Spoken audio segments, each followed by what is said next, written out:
الحمد للہ رب العالمین والصلاة والسلام علی سید المرسلین اما بعد فاعوذ باللہ من الشیطان الرجیم بسم اللہ الرحمن الرحیم.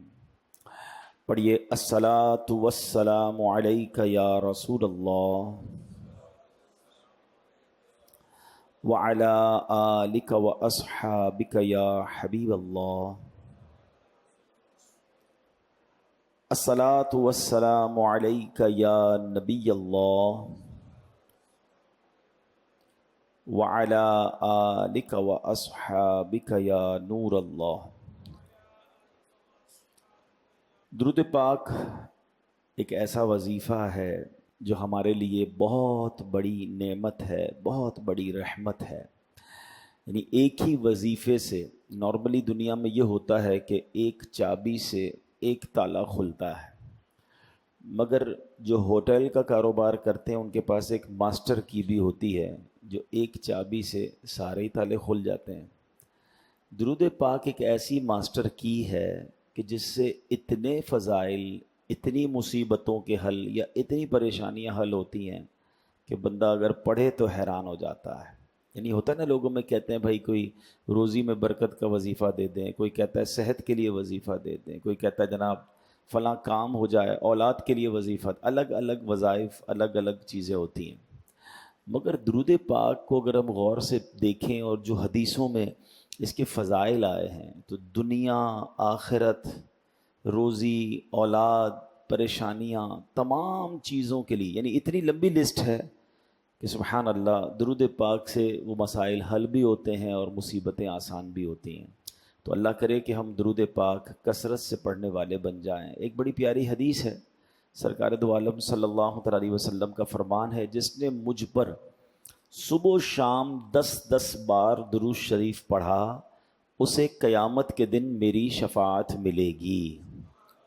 اب 10 بار درود پاک میں کتنی دیر لگتی ہے؟ الصلاۃ والسلام علیک یا رسول اللہ، یہ بھی درود پاک ہے. صلی اللہ تعالی علی محمد صلی اللہ علیہ وسلم، یہ بھی درود پاک. مختصر درود پاک بھی ہیں، تھوڑے طویل درود پاک بھی ہیں، لیکن فضیلت کیا ہے کہ سرکار دو عالم علیہ السلام فرماتے ہیں اسے بروز قیامت میری شفاعت ملے گی. تو پھر کیوں نہ ہم درود پاک کثرت سے پڑھیں. اور یہ تو ایسا وظیفہ ہے کہ کہتے ہیں نا، جتنا گڑ ڈالو گے اتنا میٹھا ہوگا. تو جتنا پڑھتے جائیں گے اتنے مسئلے حل ہوتے جائیں گے، اتنی پریشانیاں انشاءاللہ دور، اور نامہ اعمال میں نیکیوں کا انبار لگ جائے گا. آئیے مل کر درود پاک پڑھ لیں. صلو علی الحبیب صلی اللہ تعالی علی محمد صلی اللہ علیہ وسلم. الحمدللہ قرآن پاک کی کوشش کرتے ہیں کہ کسی اہم آیت، ہر آیت ہی اہم ہے، مگر قرآن پاک کی ہم نے کچھ ایسی آیتوں کو بھی مارک کیا ہے اور جس پر ہم بیانات کا تسلسل کر رہے ہیں کہ جس میں اللہ کریم نے ایمان والوں سے براہ راست بات کی ہے. یا ایھا الذین آمنو کہہ کر، اے ایمان والو کہہ کر. تو آج انشاءاللہ اسی سلسلے میں ایک اور خوبصورت آیت نمبر ہے 267 268 سورہ بقرہ، پارہ نمبر 3.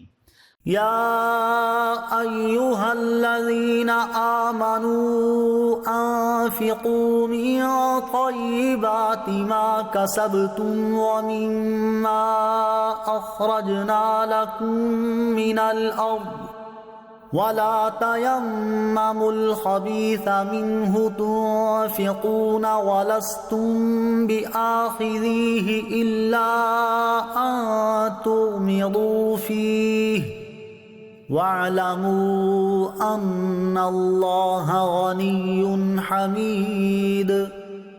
الشيطان يعدكم الفقر ويأمركم بالفحشاء واللہ یعدکم مغفرۃ منہ وفضلا واللہ واسع علیم. بڑی کمال کی آیت ہے. ترجمہ کیا ہے؟ اے ایمان والو. سبحان اللہ، یہ لفظ ہے نا، یا ایھا الذین آمنو، اے ایمان والو، اس کو انجوائے کیا کرو، اس پہ شکر ادا کیا کریں. الحمدللہ ہم ایمان والے ہیں. قرآن نے آپ سے اور مجھ سے بات کی ہے. قرآن میں کئی مقامات پر کافروں سے بات کی گئی ہے، کئی مقامات پر یا ایھا الناس کہہ کر، اے لوگوں کہہ کر بات کی گئی ہے، مگر سبحان اللہ کم و بیش 89 یا 90 ٹائمز اللہ نے براہ راست آپ سے اور مجھ سے بات کی ہے. اے ایمان والو، اے ایمان والو، او یو بلیورز، یا ایھا الذین آمنوا، اے اللہ تیری مہربانی تو نے ایمان والا بنایا ہے. خوشی ہے نا کہ اللہ نے ایمان والا بنایا. اور رب اب ایمان والوں سے کیا فرما رہا ہے؟ اے ایمان والو غور سے سنو. اللہ فرماتا ہے اے ایمان والو، اپنی پاک کمائیوں میں سے اور اس میں سے جو ہم نے تمہارے لیے زمین سے نکالا ہے، اللہ کی راہ میں کچھ خرچ کرو، اور خرچ کرتے ہوئے خاص ناقص مال دینے کا ارادہ نہ کرو. حالانکہ اگر وہی تمہیں دیا جائے تو تم اسے چشم پوشی کیے بغیر قبول نہیں کرو گے. اور جان رکھو اللہ بے پرواہ حمد کے لائق ہے. شیطان تمہیں محتاجی کا اندیشہ دلاتا ہے اور بے حیائی کا حکم دیتا ہے، اور اللہ تم سے اپنی طرف سے بخشش اور فضل کا وعدہ فرماتا ہے، اور اللہ وسعت والا علم والا ہے. سبحان اللہ. ایک آیت میں اتنا کچھ ہمیں سکھایا گیا ہے اگر ہم سمجھنے والے بنیں. اس کا شان نزول کیا ہے، اس کا بیک گراؤنڈ کیا ہے، یہ آیت کب نازل ہوئی اور یہ کس وجہ سے نازل ہوئی. بعض لوگوں کے بارے میں آتا ہے کہ وہ صدقات میں، اللہ کی راہ میں خرچ کرنے میں خراب مال دیا کرتے تھے، گھٹیا مال دیا کرتے تھے.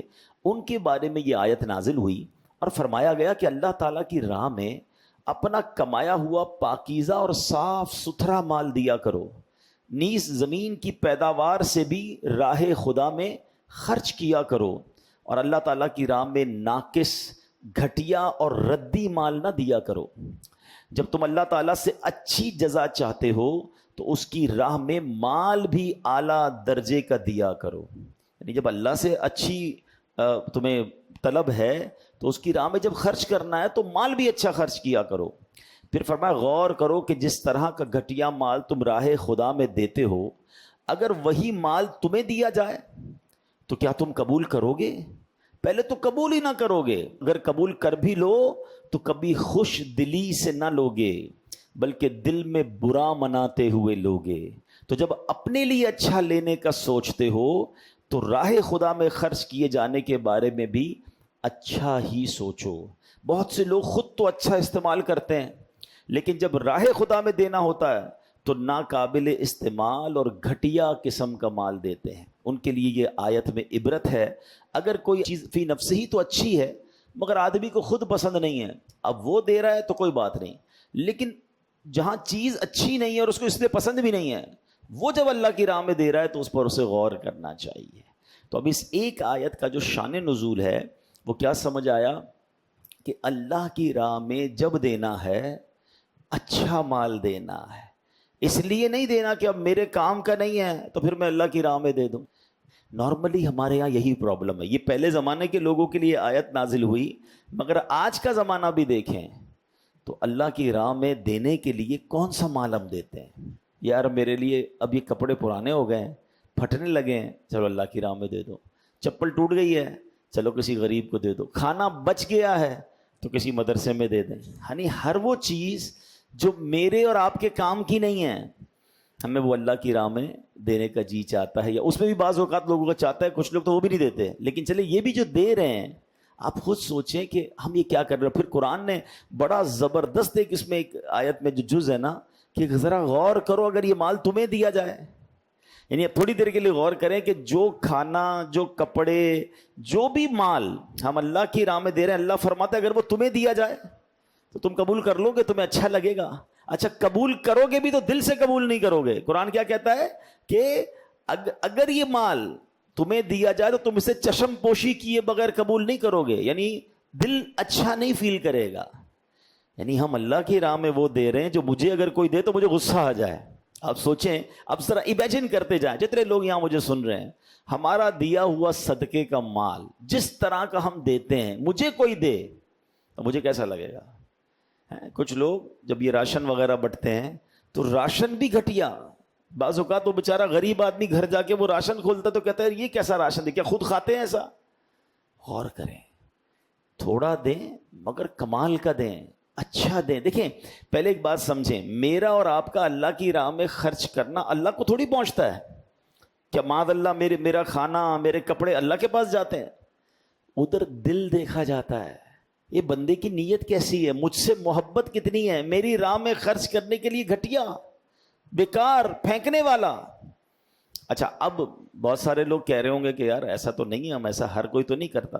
چلے میں آپ کو 2-3 ایگزامپل سے سمجھاتا ہوں. یعنی کھانے پینے کی چیزیں جب بھی بچیں گی, کپڑے جب بھی خراب ہوں گے, کبھی جرابیں پہن رہے ہیں اس میں سوراخ ہو گیا تو بندہ کہے گا یار اب یہ تو کسی کام کے نہیں, کسی کو دے دو. میں نہیں کہتا وہ نہیں دینا چاہیے, وہ بھی دیں, اب ضائع کرنے سے بہتر ہے کسی کے کام آئیں گے, لیکن کبھی کبھی اچھا بھی تو دینا, دل سے دیں. اپنے لیے 4 چیزیں خریدی ہیں تو ایک اور خرید لیں کسی غریب مسلمان کے لیے. اپنے ہی رشتہ دار, اپنے ہی ملازمین میں سے کسی کو دے دیں. کبھی ایسا نہیں ہو سکتا کہ ہمارے گھر میں کھانا بنے تو اس سے پہلے کہ ہم کھائیں وہی کھانے میں سے اسی انداز کا کھانا نکال کر اپنے کسی ملازم, کسی پڑوسی, کسی رشتہ دار کو دے دیا جائے؟ ضروری ہے کہ پہلے میں کھا لوں پھر بچ جائے اور مجھے لگے کہ اب میں نہیں کھاؤں گا اور میرے کام کا نہیں ہے, اور اب میں کسی کو دوں؟ اس میں کتنا فرق ہے اور اس میں کتنا فرق ہے. کیسی دل سے دعا نکلے گی کسی کو اگر آپ ایسا دیں گے تو. اب ذرا غور کریں, صرف یہ کھانے پینے میں نہیں ہے, ایک عجیب سی جس کو کہتے ہیں نا راہ خدا میں جب بھی دینے کی بات آئے گی تو شیطان ہم سے ڈنڈی لگواتا ہے. اب مثال کے طور پہ اگر جمعے میں یا کسی جگہ پر اعلان ہوا کہ جناب اللہ کی راہ میں خرچ کریں, بعضوں کا ڈبہ مسجد میں ہمارے سامنے آتا ہے یا جھولی وغیرہ آتی ہے. اب آپ غور کریں, ہمارے جیب میں 50 کے 2 نوٹ ہیں یا 100 کے 2 نوٹ ہیں یا 10 روپے کے 2 نوٹ ہیں, جس کی جیسی حیثیت. آج حضرت نے کہا کہ چلو سخاوت دکھاتے ہیں, آج مسجد کے چندے میں پیسے ڈالتے ہیں. ایک کڑک نوٹ ہے اور ایک پرانا نوٹ ہے. سچ بتائیں مسجد کے ڈبے میں لوگ کون سا نوٹ ڈالتے ہیں؟ حالانکہ 50 روپے کا پرانا نوٹ بھی 50 کا ہی ہے, نیا نوٹ بھی 50 کا ہی ہے, لیکن اللہ کی راہ میں دینا ہے نا, چلو یار یہ پرانا پھٹنے والا ہے نا, اس کو دے دو. یعنی آپ سوچیں کہ جب اللہ کی راہ میں دینا ہے ہمیں کیوں ہی اندر سے آواز آتی کہ یار یہ جو کام کرنی ہے نا یہ والا دے دو. آپ نوٹ کو تو چھوڑیں, لوگوں کے بچے ہوتے ہیں نا, کسی کے 3-4 بچے ہیں, 5 بچے ہیں ماشاءاللہ. بندہ کہتا ہے یار میرا ایک بیٹا بڑا ہوشیار ہے, سارے جو نا حساب کتاب میں بڑا پکا ہے, سبق بھی یاد کر لیتا ہے, یار اس کو تو ڈاکٹر بنائیں گے. اچھا دوسرا بچہ وہ گھر کے پل پرزے بھی ذرا ٹھیک کر لیتا ہے, بڑا ٹیکنیکل دماغ ہے, اس کو انجینئر بنائیں گے. تیسرا بچہ بہت شرارتی ہے, کوئی سبق یاد نہیں کرتا, تھوڑا سا چلنے میں بھی ٹیڑھا میڑھا چلتا ہے, معذور ٹائپ کا ہے, یار اس کو مدرسے میں دے دیں. آپ سوچیں کہ ہم اپنا اللہ کی راہ میں بچہ بھی وہ دیں گے جو میرے کام کا نہیں ہے, مدرسے میں بچے بھی وہی والے ڈالتے ہیں لوگ. یعنی آپ سوچیں یار یہ کتنی بڑی بے وقوفی. اچھا بعض اوقات پھر ہم کہتے بھی نظر آتے ہیں کہ یار آج کل کے علماء اپ ٹو ڈیٹ نہیں ہیں, آج کل کے علماء معاشرے کے مطابق بات نہیں کرتے, ان کو جناب لوگوں کی سائیکی کا نہیں پتا. بھائی آپ نے بچے کون سے دیے مدرسے کو؟ دینا اپنے خاندان کا سب سے بہترین بچہ ہے ماشاء اللہ کہ بھائی یہ میرا بچہ سب سے بریلینٹ ہے, اس کو مفتی بناؤں گا, اس کو عالم بناؤں گا, ساری دنیا میں دین کا ڈنکا بجائے گا. مگر اللہ کی راہ میں بھی دینا ہے, بچہ بھی دینا ہے, اولاد بھی اگر دینی ہے تو جو میری بات نہیں مانتی. ہمارے پاس بھی آتے لوگ, میرا بیٹا جو ہے نا وہ بگڑ گیا ہے, تو نشئی ہو گیا ہے, تو بری صحبتوں میں ہو گیا, پلیز اس کو مدنی قافلے میں لے جائیں. بھائی اس صحبت سے پہلے مدنی قافلہ یاد نہیں آیا تھا؟ اگر پہلے ہی مدنی قافلے میں ڈال دیتے تو اس صحبت میں بھی نہ جاتا. جب بالکل بندہ ہار مان جاتا ہے نا اپنے بچوں سے, پھر آتے ہیں ہمارے پاس, حضرت کچھ کریں, کسی طرح مدرسے میں لگا دیں, قافلے میں. ٹھیک ہے ہم تو اس کو بھی لے جائیں گے, ہم منع نہیں کرتے, ہمارا کام ہی یہی ہے. لیکن آپ اور میں خود سوچیں نا کہ ہم اس وقت کہاں ہوتے ہیں کہ جب ہم فیصلہ کر رہے ہوتے ہیں کہ کس بچے کو کس فیلڈ میں ڈالنا ہے. آپ یقین کریں, آپ کبھی فیصلہ کر کے دیکھیے گا, آپ مایوس نہیں ہوں گے. اپنے گھر میں اپنے گھر کے بہترین فرد کو, چاہے وہ بیٹا ہے یا بیٹی ہے, اگر اللہ نے اس کو ذہن دیا ہے, اس کو ذہانت ہے, اس کے اندر قابلیت ہے, اسے آپ دین کا خدمتگار بنائیں, اور پھر دیکھیں انشاءاللہ وہ کیسی دین کی خدمت کرے گا. آپ کی آنکھیں ٹھنڈی ہو جائیں گی. اور ایک بات اور یاد رکھیں, جو اللہ کے دین کی خدمت کرتا ہے نا, اللہ اسے بھوکا نہیں رکھتا ہے. بعض اوقات یہ بھی ذہن میں خبط سوار ہو جاتا ہے کہ یار اپنے بچوں کو دیندار بنا دوں گا تو ان کے فیوچر کا کیا ہوگا. مجھے ایک بات بتائیے, دنیا کی روزی دینے والا کون ہے؟ ذرا مل کر جواب دیں گے. اللہ دینے والا ہے نا. جو بچہ آپ کا اللہ کو راضی کرے گا, وہ بچے کو اللہ بھوکا رکھے گا. یہ کیسے ہو سکتا ہے؟ ارے اس کو غیب کے خزانوں سے آتا, اس کے برکت سے آپ کو روزی ملے گی. اگر آپ کی اولاد میں سے کوئی دین کا خدمتگار بن گیا نا, آپ نوٹ کر لیجئے گا, ہیں اس بچے کی برکت سے دیکھیں اللہ آپ کی روزی میں کیسی برکت ڈال دے گا. آپ کے گھر سے انشاءاللہ دین کی شمع روشن ہو رہی ہے. تو پلیز یہ غور کریں. یہ آیت تو جو میں نے پڑھی پچھلے لوگوں کے بارے میں نازل ہوئی تھی کہ جو خراب مال دیتے تھے اللہ کی راہ میں, مگر دل پر ہاتھ رکھ کر بتاؤ آج ایسا دور نہیں ہے. تو قرآن کہتا ہے, میں آپ کو اللہ کا کلام سنا رہا ہوں کہ اللہ کی راہ میں جب خرچ کریں تو بہترین کریں, گھٹیا مال خرچ نہ کریں. اور یہ جملہ ڈرانے والا ہے کہ اے بندوں اگر یہ مال تمہیں دیا جائے تو تم قبول کرو گے. یعنی اللہ فرما رہا ہے تمہیں دے تو برا لگے تمہیں کوئی, یعنی مجھے اور آپ کو کوئی پیکٹ میں وہی والا صدقہ وہی والا چیز دے دے جو ہم کسی غریب کو دیتے ہیں, اللہ کی راہ میں دیتے تو کتنا برا لگے گا کہ یہ تحفہ لائے ہو میرے لیے, یہ پرانے کپڑے پھٹے ہوئے کپڑے بچا ہوا کھانا, کتنا برا لگے گا. اور یہی پیکٹ یا یہی تحفہ ہم اللہ کی بارگاہ میں بھیج رہے ہیں. سوچئے, چوتھے پارے کی پہلی آیت ہے. اللہ قرآن مجید میں فرماتا ہے لن تنالوا البر حتی تنفقوا مما تحبون. اے اللہ فرماتا ہے تم ہرگز بھلائی کو نہیں پہنچ سکتے جب تک اپنی سب سے پیاری چیز راہ خدا میں خرچ نہ کرو. بھلائی تک پہنچنا ہے تو کون سی چیز خرچ کرنی ہے؟ پیاری چیز, اچھی چیز جو آپ کی فیورٹ ہے, مزہ اس میں ہے. اچھا صحابہ کرام علیہم رضوان نے جب یہ سنا نا, یہ آیت سنی, ان کا ریئیکشن کیا تھا؟ ایک صحابی آئے کہتے ہیں حضور میری ساری پراپرٹی میں سب سے پسند مجھے یہ باغ ہے, میں یہ باغ اللہ کی راہ میں صدقہ کرتا ہوں. ایک صحابی کہتے ہیں میرے حضور بہت ساری میرے پاس سواریاں ہیں, یہ گھوڑا مجھے سب سے زیادہ پسند ہے, میں یہ اللہ کی راہ میں دیتا ہوں. بیسٹ چیزیں لے کر آئے صحابہ.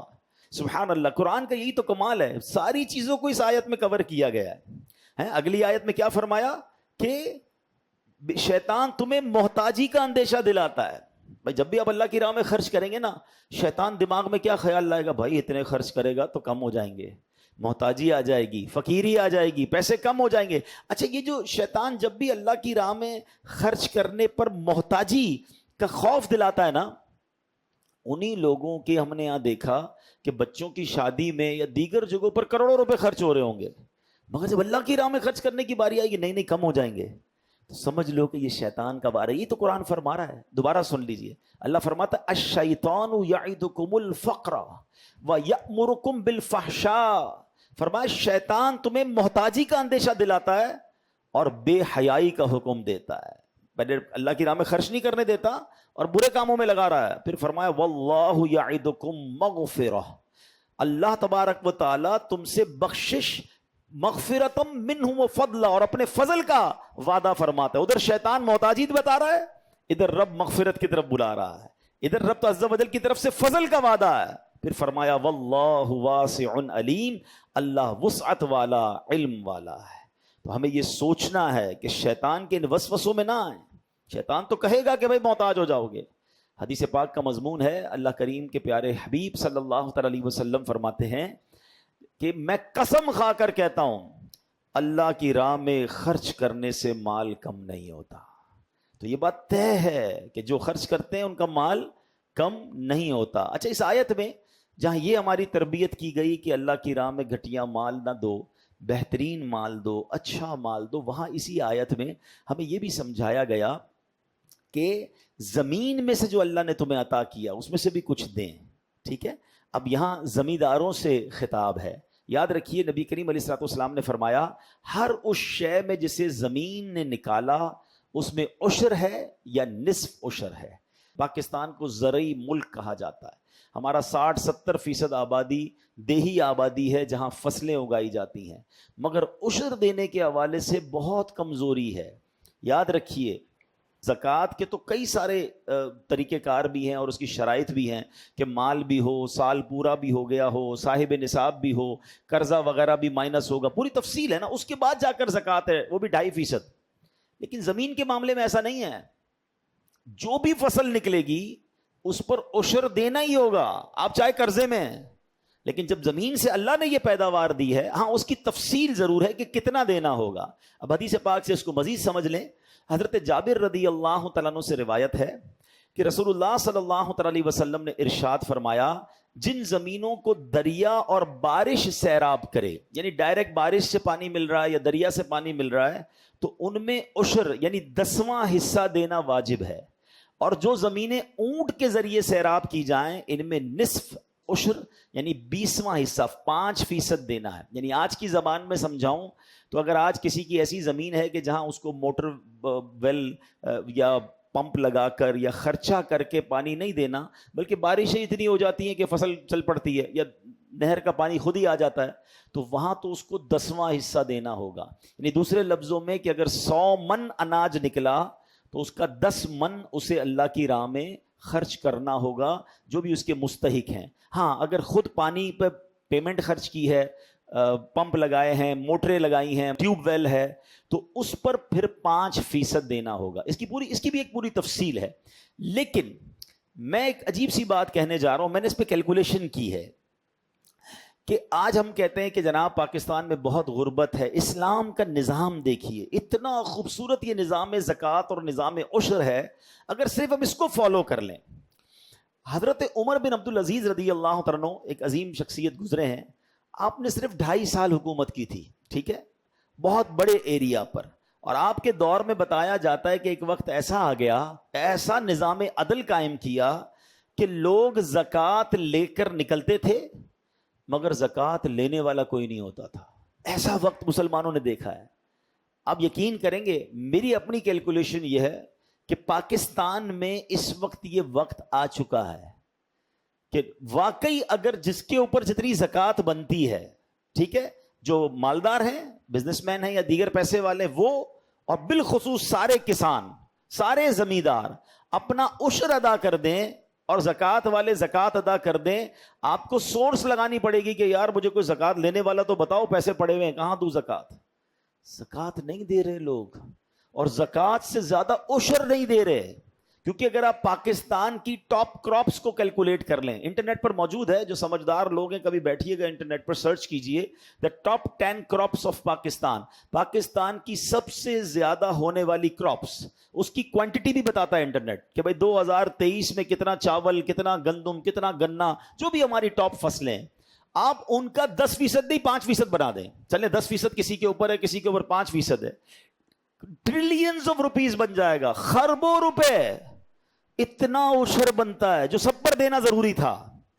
کہاں ہے اگر وہ دیا جا رہا ہے تو؟ اگر وہ دیا جائے تو غریب نہیں بچتے. یہ ہے میرا اور آپ کا اسلام. ہم اسلام کو فالو نہیں کرتے اور ہم کہتے ہیں جناب معاملات ٹھیک نہیں ہو رہے، غربت ختم نہیں ہو رہی، مہنگائی ختم نہیں ہو رہی. ہماری شریعت نے جو ہم پر لازم کیا، ہم صرف اس کو فالو کر لیں. اچھا مزے کی بات یہ ہے، جو بھی عشر دیتا ہے، جو بھی زکوٰۃ دیتا ہے، بھائی اس کا مال بھی کم نہیں ہوتا. یا تو یہ ہوتا نا یار خربوں روپے نکل جائیں گے تو امیر لوگ کہیں گے ہمارے پیسے کم ہو گئے، ہوں گے نہیں. اور یہ پروفڈ ہے، جتنے بھی پراپر زکوٰۃ دینے والے لوگ اگر یہاں بھی بیٹھے ان سے پوچھ لیں، ہر سال ان کی زکوٰۃ بڑھتی ہے. کیسے بڑھتی ہے بھائی؟ آپ تو دیتے ہیں، کم ہونی چاہیے. سبحان اللہ، یہی تو زکوٰۃ کا فارمولہ ہے. مال خرچ کرتے جاؤ، اللہ اس میں برکت ڈالتا جاتا ہے. کئی فصلیں تباہ ہو جاتی ہیں، کئی باغات تباہ ہو جاتے ہیں، کبھی سیلاب آ جاتے ہیں، لوگوں کی فیکٹریوں میں آگ لگ جاتی ہے. میں نہیں کہتا ہر وقت یہی وجہ ہو، مگر حدیثوں میں یہ وجہ موجود ہے کہ مال جب تلف ہوتا ہے، مال جب برباد ہوتا ہے، تو اس کی ایک وجہ یہ ہوتی ہے کہ اس کی زکوٰۃ نہیں دی گئی ہوتی. بلکہ حدیث پاک میں مضمون ملتا ہے کہ اللہ کی راہ میں زکوٰۃ دے کر اپنے مالوں کو مضبوط قلعوں میں قید کر لو، تم سیکیور کر لو اپنے مال کو. تو پلیز جتنے لوگ مجھے سن رہے ہیں جن کے اوپر بھی زکوٰۃ بنتی ہے، اس میں سستی نہ کیا کریں. یہ میل ہے مال کا. آپ کہیں یار یہ تو کمال ہو گیا، 100 ایکڑ زمین ہے، 5 کروڑ روپے کی فصل نکلی اور میں اس میں سے 10% اللہ کی راہ میں دے دوں، او باپ رے باپ. یہ نہ سوچا کرو. شریعت پر عمل کرو، اللہ اس 5 کروڑ میں بہت برکت ڈال دے گا. تم 50 لاکھ تو بچا لو گے، پورے 5 کروڑ ہی کہیں ضائع نہ ہو جائے. اللہ ناراض ہو گیا تو اس سے برکت لے لے گا. پیسے تو ہوں گے، سکون نہیں ہوگا. تو یہ قرآن کی یہ آیت ان زمینداروں کو بھی بتا رہی ہے کہ جو زمین سے نکلتا ہے اس کا بھی حق ادا کیا جائے. تو کاش یہ باتیں ہمیں سمجھ آ جائیں کہ قرآن کے اس حکم پر ہم نے عمل کرنا ہے کہ پہلے تو اللہ کی راہ میں بہترین دینا ہے، گھٹیا نہیں دینا ہے. ٹھیک ہے. نمبر 2، پورا دینا ہے اور ڈرنا نہیں ہے. قرآن نے کہہ دیا شیطان تمہیں محتاجی کا خوف دلائے گا، شیطان تمہیں محتاجی کے لیے تمہیں وسوسے ڈالے گا. ہمیں شیطان کے وسوسوں میں نہیں آنا ہے. اور بہرحال میرے پیارے اسلامی بھائیوں، ایک اور بات سمجھنی ہے کہ ان تمام چیزوں میں جو مال کے معاملات ہیں اس میں صرف حلال کمانا ہے.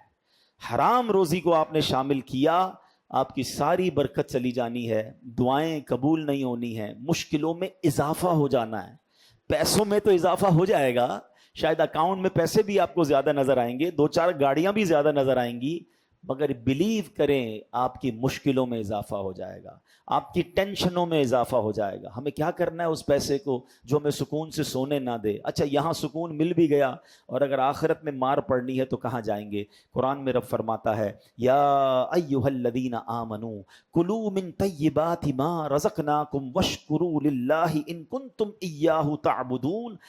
اللہ فرماتا ہے اے ایمان والو، ہماری دی ہوئی ستھری چیزیں کھاؤ اور اللہ کا شکر ادا کرو اگر تم اسی کی عبادت کرتے ہو۔ اصل میں پرابلم کیا ہے؟ شیطان پھر دل میں یہ بات ڈال دیتا ہے کہ یار ٹھیک ہے میں تھوڑی بہت ڈنڈی مارتا ہوں، حرام کماتا ہوں، جھوٹ بولتا ہوں، یہ سود کا کام یا ملاوٹ کا کام کرتا ہوں، میں اس کے بعد صدقہ بھی تو دیتا ہوں، میں مسجد میں بھی دے دیتا ہوں، میں غریب کی شادی بھی کرا دیتا ہوں، تو یہ لیول ہو جاتا ہے۔ جہاں میں نے غلط کمایا اب اللہ کی راہ میں خرچ بھی کر لیا۔ یہ بہت بڑا شیطان کا وار ہے۔ آخری بات سن لیجئے، حدیث پاک میں آتا ہے اے لوگو اللہ پاک ہے اور وہ پاک چیز کے سوا اور کسی چیز کو قبول نہیں کرتا، اور اللہ تعالیٰ نے مسلمانوں کو وہی حکم دیا ہے جو رسولوں کو حکم دیا تھا۔ تو اے میرے پیارے اسلامی بھائیوں، یہ یاد رکھیے اللہ پاک ہے اور پاک ہی قبول کرتا۔ یہ بھول ہے کہ میں حرام کما کر صدقہ کروں گا تو قبول ہو جائے گا۔ کبھی کسی نے اللہ کی بارگاہ میں ناپاک تحفہ بھیجو گے تو کیا وہ قبول ہوگا؟ وہ نہیں قبول ہوگا۔ آپ حلال کمائیں اور حلال کمائی سے صدقہ و خیرات کریں، اچھے کاموں میں خرچ کریں، پھر ملٹیپلیکیشن دیکھیے گا۔ تو بہرحال آج جو قرآن پاک کی سورہ بقرہ کی 2 آیتیں ہم نے پڑھی، ہم نے سمجھی، اس میں خوبصورت پیغام تھا کہ اے ایمان والو، اللہ کی راہ میں بہترین مال خرچ کرنا ہے، شیطان کے وسوسوں میں نہیں آنا، زمیندار اپنا عشر پورا ادا کریں اور گھٹیا مال خرچ نہ کریں اور محتاجی کا خوف دل سے نکال دیں۔ اللہ پاک ہمیں فقط رزق حلال عطا فرمائے، آمین بجاہ النبی الامین صلی اللہ علیہ وسلم۔